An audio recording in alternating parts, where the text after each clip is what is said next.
नमस्कार विद्यार्थी मित्रांनो, इयत्ता 10वीतील आकाशी झेपघेरे ही कविता जगदीश खेबुडकर लिखित आपण या ठिकाणी पाहूया. सर्वप्रथम कवी परिचय कविवर्य जगदीश खेबुडकर यांचा आपण पाहूया. जगदीश खेबुडकर यांचा जन्म 1932 साली झालेला आहे, तर मृत्यू 2011 साली झालेला आहे. जगदीश खेबुडकर हे एक प्रसिद्ध कवी आहेत. साहित्यिक, गीतकार, पटकथा, संवाद, लघुकथा, नाटक, दूरदर्शन मालिका यासाठी त्यांनी साहित्य निर्मिती केलेली आहे. त्यांची रचना साधी, सोपी परंतु नादमय शब्द ही त्यांच्या गीताची वैशिष्ट्ये सांगता येतील. महाराष्ट्र शासनाच्या वतीनं त्यांना 11 वेळा सन्मानित करण्यात आले आहे. त्यासाठी गदिमा पुरस्कार, कविवर्य कुसुमाग्रज साहित्य पुरस्कार, जीवन गौरव पुरस्कार अशा अनेक पुरस्कारांनी त्यांना गौरवण्यात आलेलं आहे. मराठी चित्रपटसृष्टीसाठी सुद्धा त्यांनी मोठ्या प्रमाणामध्ये गीताचं लेखन केलेलं आहे. सर्वप्रथम या ठिकाणी आपण त्यांची कविता बघूया. आकाशी झेपघेरे जगदीश खेबुडकर लिखित.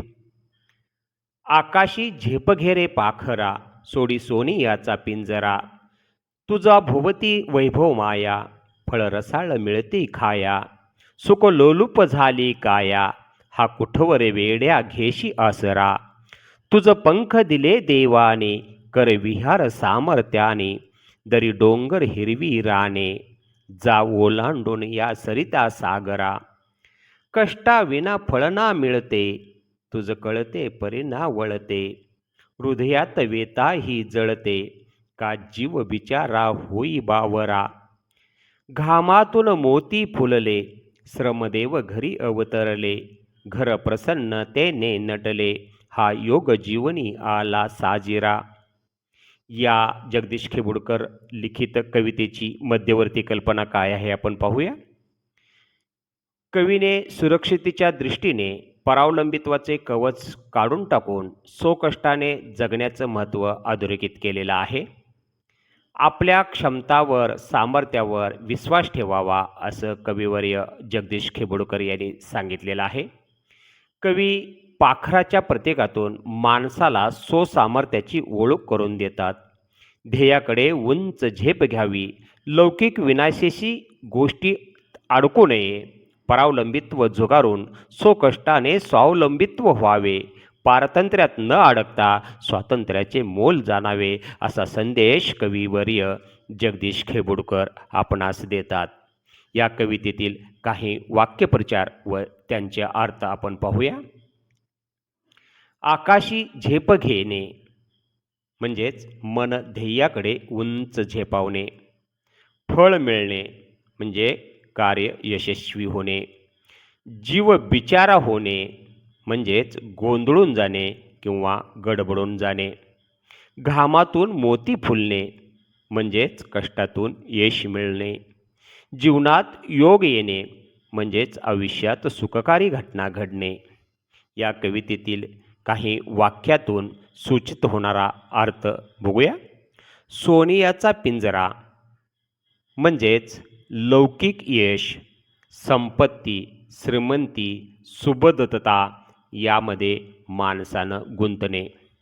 पाखरा म्हणजे माणसाच्या प्राणासाठी वापरलेलं प्रतीक अथवा माणसाचे जिवंत मन. या कवितेच्या ओळीनं आपण ओळी पाहूया.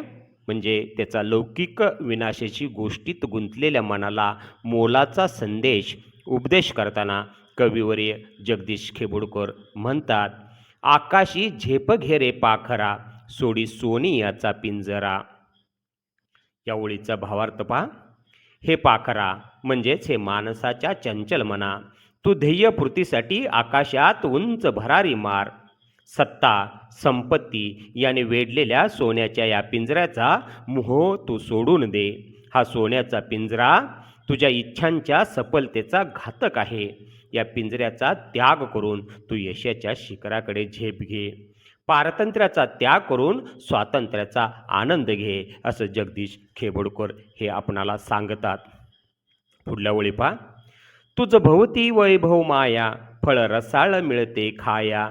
सुख लोलुप झाली काया, हा कुठवर वेड्या घेसी आसरा. कवी या ठिकाणी उद्देशून माणसाला म्हणतात, आता तू मोहमाया, पैसा, संपत्ती यांच्या गराड्यात घेरलेला आहेस. तुला सुखाचे फळ खायला मिळते आहे. तुझे शरीर या लौकिक सुखाला लालचावलेले आहे. या सुखात तू लोळतो आहेस, पण हे सुख किती काळ टिकेल, किती दिवस राहील हे आपणास सांगता येत नाही. या सुखाचा आश्रय लवकरच संपून जाईल. म्हणूनच हे वेड्या मना, तू जागृत हो आणि तात्पुरत्या लौकिक सुखाचा त्याग कर, असं कविवर्य जगदीश खेबुडकर सांगतात. पुढल्या ओळीमध्ये काय म्हटले पहा, तुझं पंख दिले देवाने, कर विहार सामर्थ्याने, दरी डोंगर हिरवी राने, जा ओलांडून या सरिता सागरा. हे पाखरा म्हणजेच हे मनपाखरा, माणसाच्या मनपाखरा, ईश्वराने तुला उडण्यासाठी पंख दिले आहेत. पंखातील बळाने तू आकाशात मुक्तपणे संचार कर.